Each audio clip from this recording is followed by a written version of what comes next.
This presentation is not a formal exegesis, nor a definitive claim regarding the intent of Allah, nor an extraction of legal rulings.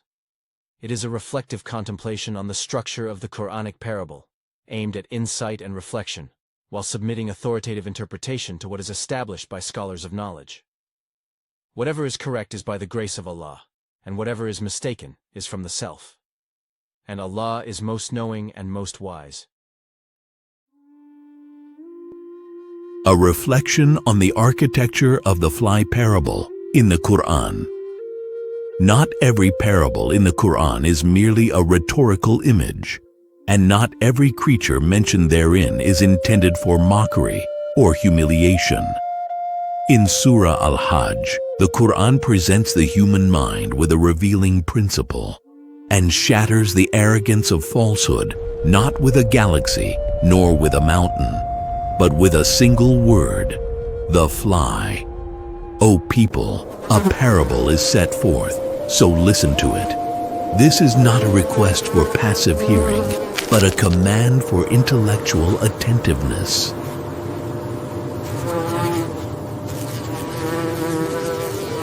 A reflection on the architecture of the fly parable in the Qur'an, the chemistry of seizure, the miracle of lost essence. Allah, exalted be He, says, "Indeed, those you invoke besides Allah will never create a fly, even if they gathered together for that purpose. And if the fly should snatch away something from them, they would be unable to recover it from it." Scientifically, the fly does not consume food as humans do. Rather, it secretes external enzymes that chemically break down food before absorbing it. Once the substance enters its proboscis, it loses its form, properties, and essence. Intellectual analysis. Here, the Qur'an establishes a profound rational principle. Not everything that is taken can be truly recovered.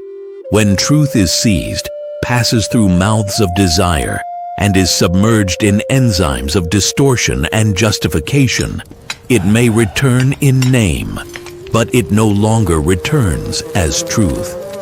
Attempting to retrieve pure faith from the proboscises of the misguided is a losing battle, because the meaning itself has transformed and is no longer the same.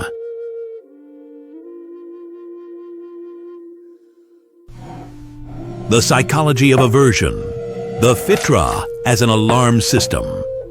The choice of the fly was not random. The bee builds, the fly contaminates. Why did God place aversion to flies within the human soul? Because some dangers are not meant to be debated, but instinctively rejected.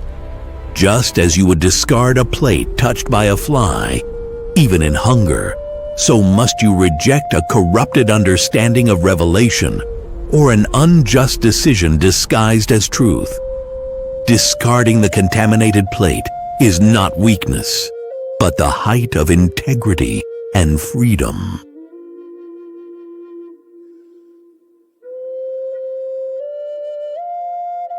The microbes of the earth, dissecting the forces of falsehood.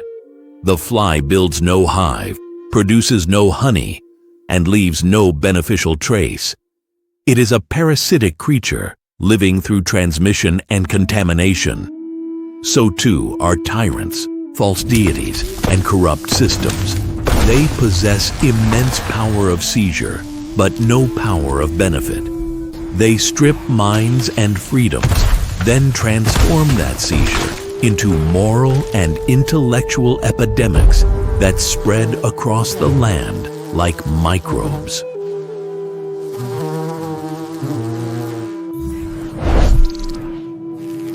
Humiliation through creation, the collapse of arrogance. They will never create a fly, even if they gathered together. God did not challenge them to create a galaxy or a sun, but a creature they despise. Inability to create the insignificant is the deepest humiliation of the arrogant. If they cannot create a fly, nor protect their own table from it, How can a rational human entrust them with his mind or the destiny of his life?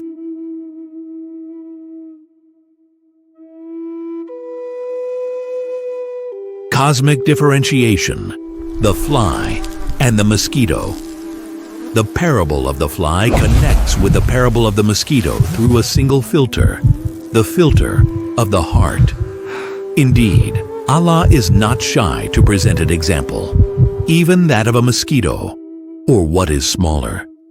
The difference lies not in the parable, but in the purity of the receiver. The corrupt see mockery and increase in misguidance. The believer sees the breaking of arrogance and increases in guidance.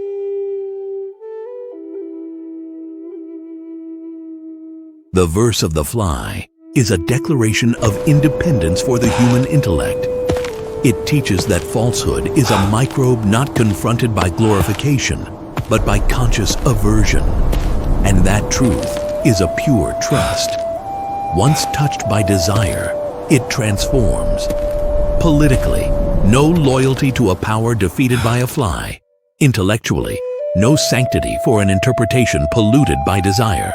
Spiritually, humility is the fortress. Whoever truly recognizes God sees the entire world smaller than the wing of a fly. The final question remains: do we consume what lies in the contaminated proboscis, or do we protect the plates of our minds and cling to the pure truth touched only by the pure?